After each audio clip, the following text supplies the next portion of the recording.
dengan kenaikan kasus kemarin itu indikasi kuat bahwa sebenarnya di Lombok Timur belum bebas dari COVID itu, dan sama dengan kondisi di seluruh Indonesia kan itu penularan itu masih terjadi. Oleh karenanya tetap kedisiplinan prokes itu tidak bisa diabaikan, tidak bisa dilalaikan oleh semua kita masyarakat dengan profesi apapun dimanapun lah, yang penting di elemen masyarakat Lombok Timur prokes harus tetap jalan karena penularan masih terjadi.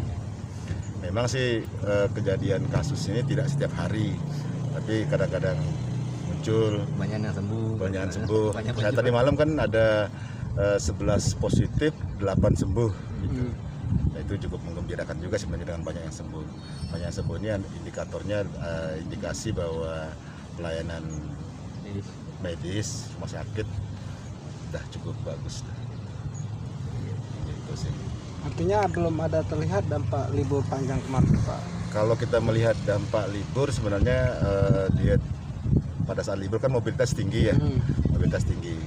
Jadi kalau dibilang dampak ya dampak, bisa termasuk dampak. Tapi yang jelas penularan itu masih terjadi.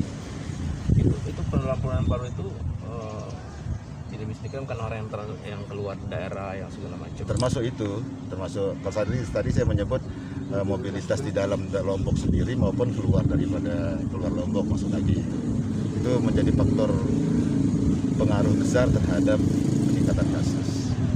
Di beberapa daerah kan di Jawa sudah mulai melakukan apa istilahnya itu PPKM. Kita nggak menerapkan itu ketika ada lonjakan seperti ini. Kalau saya melihat masih kita belum sampai sejauh itu, karena angka penularan setiap ini kan tidak setiap hari nih.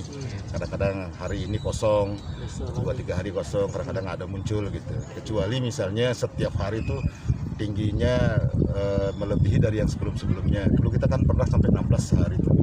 Kecuali kalau kita sudah di atas itu terus terjadi sekitar 2 mingguan, ya itu perlu masih pada tingkat tinggi.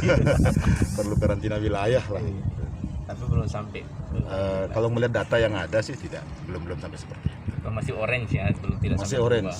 Masih orange ini karena memang indikator-indikator dalam penilaian satu daerah itu kan cukup ketat soalnya sekarang. Indikator penilaian. Jangan seperti Kota Mataram yang kembali merah gitu. Kalau Mudah-mudahan, vaksinasi sendiri Pak?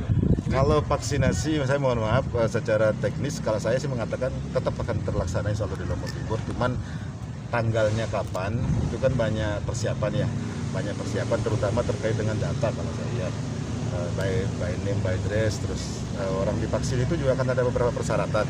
Kalau saya tidak salah diantaranya itu dia tidak komorbid, tidak memiliki penyakit penyertanya itu apa saja tertentu, nanti mungkin di teknis detailnya di medis lah ya, di kesehatan.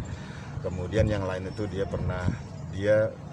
kriteria inklusinya itu kalau dia pernah mengalami COVID kan juga tidak termasuk, kecuali ada pemeriksaan.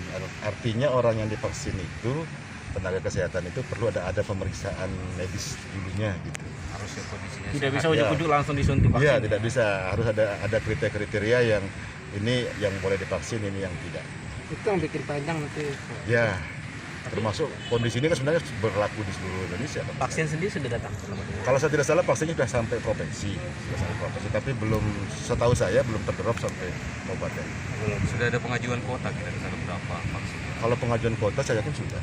Ya, kuota, tapi data kuota itu kan pasti validasi mana yang akan dapat, mana yang tidak. Makanya kalau nggak salah sistemnya kan SMS ya, mana yang dapat SMS. Tapi setelah itu juga ada pemeriksaan medisnya itu, supaya jangan sampai salah sasaran kita kan. Mungkin harapan ke masyarakat. Nah, ini yang paling penting. Ini dengan memperhatikan data yang ada dari 2 minggu ini masih terjadi penularan di masyarakat, di kita.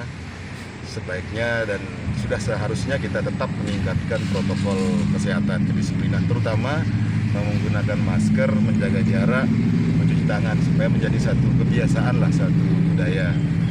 Nah, yang banyak saya lihat itu kadang-kadang menjaga jarak ini yang susah. Menjaga jarak ini yang susah, karena itu butuh kesadaran dan kemauan kita untuk melindungi diri kita dan keluarga kita dan lingkungan kita. Termasuk juga dengan melalui tokoh agama, melalui khotbah Jumat kalau tidak salah itu ya, itu yang pernah diedarkan itu. Dan sebenarnya kita juga sangat berharap kepada teman-teman media ini memberikan pengetahuan, ikut mengedukasi masyarakat bahwa vaksin ini penting untuk meningkatkan imunitas kita atau melindungi kita dari bibit penyakit ini atau COVID-19 ini. Ini penting. Imunitas kita itu kan hanya itu yang bisa melawan bibit penyakit yang masuk. Nah, dengan vaksin ini imunitas kita bisa terjaga dengan